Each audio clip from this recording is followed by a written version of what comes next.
tomorrow night's game, Parramatta and Melbourne, will be hotly contested. But let's focus a little bit on the big story coming out of Team List Tuesday yesterday, Gordie, and that is the axing out of the 17 of Anthony Milford in that Dolphins side.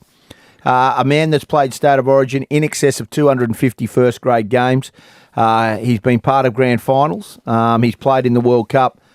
And he went there, and I think the expectation was that Anthony Milford, to start off with, would be their 5'8". Wayne Bennett thought otherwise. Is it leadership? Was it the right decision?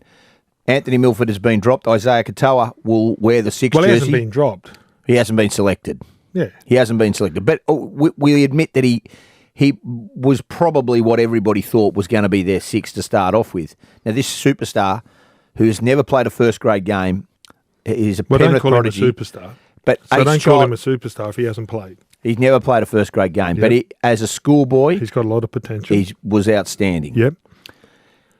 It's a big leap, right, from schoolboy to NRL. So give him, like I always say, 50 to 100 games before you make a start decision. work. Yeah, and you start working his craft. Wayne Bennett, normally when he makes these decisions, sticks to it for a while. When, Lockyer from fullback, to 6 and all that kind of stuff, he can keep away, the media noise.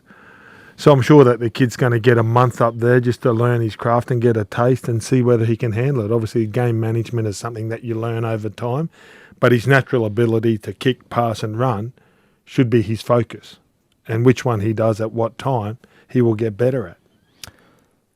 The decision, we know what Sunday's going to be like. That decision, though, it creates not drama, but there's a theatre behind it. But Wayne has always been like that. So what time did the Dolphins start training? So there's he two didn't things, come right? back So till like the I start of watch January. 360, right? Yeah. All these sports scientists, what's their job? Tell me what the conditioning people's jobs to do at a club.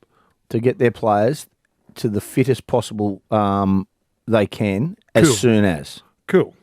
So why is he unfit? Well, maybe something away from it. Like, he's unfit. I don't think unfit is the reason that he's carrying. He's unfit. He's not making decisions. So the fitter you are, the better you make decisions, and the longer you can make them without, because fatigue makes cowards of everybody, right? Yep. So the fitter you are, the better the decision. Jonathan Thurston, those guys, you just watch them. They were always in their game. Did you say Jonathan Thurston looked fit? Always in the game, always wanted the ball. That's where Milford had to be, and he doesn't want that because it comes down to fitness. So it doesn't come down to ability, does it? No. He's got ability. We know he's got ability. Right. We know when he was at his best, he was the best in the game. We were both there. That was 2015. Yeah. Kevy was working at the Broncos, and Wayne, he was fit. Yep. He looked fit. He was probably the best player on the ground. Yep. He was a minute away from winning the Clive Churchill medal. There you go. But from then, there's been a slippery slope. And he signed that big deal. Melbourne went after him, and he signed a big deal. And his form hasn't anywhere been ever as good as 2015, 2016. And that's when he was at his fittest. So that's the question for Anthony. Do you want to get back there? Do you still have the hunger? Or are you happy and it's a lifestyle? So he's getting paid. He got paid at Newcastle. Right? He got paid at Brisbane. He's getting paid. The Dolphins have given him money. Wayne makes decisions that aren't always popular, and you've been a part of this as well. Your last game in North Queensland. Yeah. Can you just step us through how? I realised it was your last game. It was a semi-final. All your family was there. The players made this decision. Bromwich. Yeah. He made it. You don't think Wayne made this decision? I reckon he's sticking up to those blokes. I reckon coming from Melbourne, that's the culture. They said, I don't want to play with him. You could tell Jesse Bromwich in that press conference was strong. That's the leader. Yeah. Could you imagine him at every other club? That's what you want. Because you know what? The coaches goes, yep, there's my players. Yeah. That's all what it was. You don't think you just wish that he was at Brisbane. You wish he was at the Cowboys. You wish he was at every club. Because he was that strong. He just stood there and goes, no, he's got a lot to work on. Yeah.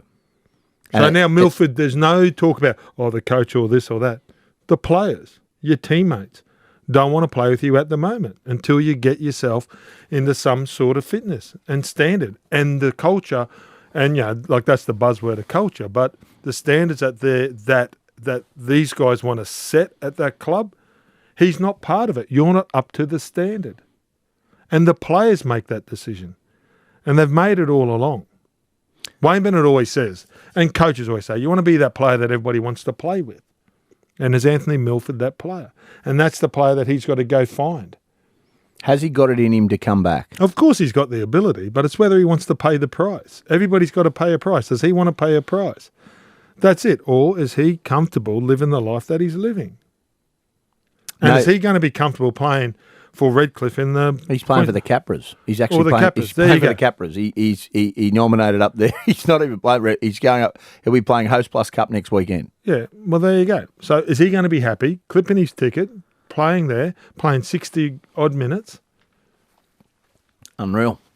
So that's the question. Yeah, and that's the question. So you're a journalist. Ask him that question. Well, next time you meet him, you say, "What are you prepared to pay the price?" And see what he says. And so you don't believe that Wayne Bennett you believe that Wayne Bennett took the advice. What normally happens, Promich, right? So like then when you sit, Wayne Bennett would have a leadership group. They make those decisions. Hey boys, we're tossing up. What do you think? And they go, no, I don't want to play with him. And he's always done that at the Broncos. Yeah. So when it's myself, Webke, Lockyer, and there was a decision, and there's a young kid and an old kid, and the bloke's not paying the price, or two young kids, it comes down to the players, because the person that they want to play with, they will own. Like then they will help him, or they'll take more ownership of their performance. If they keep on picking and they're putting players around you that you don't really see he's putting in the effort at training, if someone's putting in an effort at training, right, and he's touching every line and he's winning everything, I want to play with him. Yeah, because he's doing the little things right. Don't worry about the ability. Tell me why then, when Wayne Bennett was told by Shane Webke, when Wayne Bennett was told by the teammates, we want Gorden to start that semi-final in your last game. Why are you asking me? Well, I'm just saying it goes against that theory. That's right. What Wayne did on that day in your last game with all your family there. Well, that's what you got to go ask him that question. You don't ask me. I was the one that got told that I was playing until the captain's walk. So that's a question for Wayne. That's not for me. But he'll say that he doesn't remember. Do you think he remembers? I don't remember that. Yeah, he remembers. Yeah, of course. I was on stage. He's always. Yeah, I know it doesn't worry now, but he's always made tough decisions. I mean, he sacked the king. He sacked Wally Lewis for the betterment of like. But Wally was bigger than him. He has a history though. Wally was bigger than him. So what happens is, if you're the boss of the change room, Wayne don't like that. Yeah, right. You know what I mean? Yeah. But no coach does, right? So like you look at the Phil Jackson, or you look at Sir Alex Ferguson. Yep. Maybe Beckham was bigger than that. And then when he kicked the boot and it split Beckham because Beckham was catching a helicopter or whatever, at some stage there's got to be a line in the sand because it's going to be your job or theirs, and that's what they do. And that's why Wayne survived, because he knows that. He wants to be the alpha male in the room. And that's what coaches are. Yep.